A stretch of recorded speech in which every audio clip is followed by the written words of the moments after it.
are people that we trust in, and when they tell us something, our first instinct is to believe them. However, for many deaf children, this can be what leads their parents astray. There are 3 myths that almost all doctors will tell their patient when it comes to deafness. Number 1, using ASL will damage the auditory tissue in your brain. Tawny Holmes works for the National Association of the Deaf. Hey everyone, good morning. She says that most people think audio and visual languages are processed in different parts of the brain. However, research says otherwise. That means that one part of your brain is used to understand language, and that portion doesn't care that it's signed or visual. It only matters that the brain actually be given language. That would make myth 1 busted.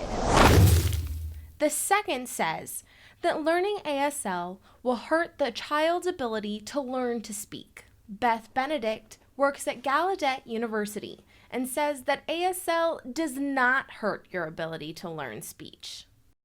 In fact, research has shown that signing helps with speech development. One group had cochlear implants and signed, while another group had CIs but didn't sign. Do you know which group had the most proficiency when it came to speaking? The group that signed. And it's not just speaking, but the kids are also reading and writing better than them. And that decision to wait to give children language while they learn to hear with their cochlear implants can be detrimental to their development. Just wait to teach the child? No, teach them sign, add in speaking, then you'll see them flourish. You need language, and then you can learn to speak. This means that when doctors advise against signing, it's just a preconceived fear that isn't actually factual. The most notorious myth that doctors tell parents are that deaf children will graduate from high school reading at a 4th grade level. But not everyone is graduating at a 4th grade reading level. It's all from, well, maybe some are from 3rd or 4th grade, but really it all ranges all the way up to college. That statistic was based off of a study done in 2000 on high school students' SAT scores.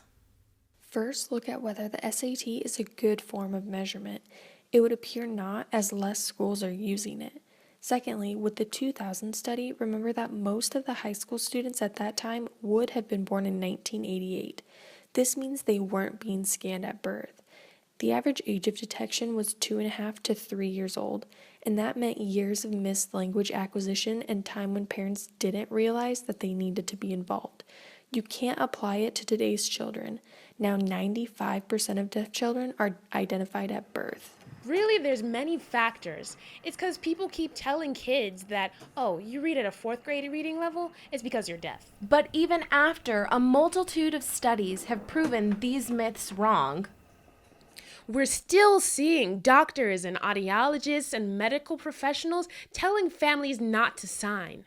Many students tell me how they were raised only speaking because their parents had no idea ASL was an option. Gallaudet University houses a renowned research facility that's working to disprove these myths. And the NAD is working to spread that message. I'm going to get in touch with the education advocates. Those advocates work with the NAD's Education Advocates program. When it comes to deaf education or early intervention, they are ready to serve the community and work with them together. Both women agreed that the decision to not use American Sign Language is due to myths like these. There are teams at the NAD and Gallaudet University working to advocate and research how these myths are actually false. This is the final story in our Language Equality series. The goal? To show parents of deaf children why a bilingual approach is most important. You'll be able to find these stories and more on our website.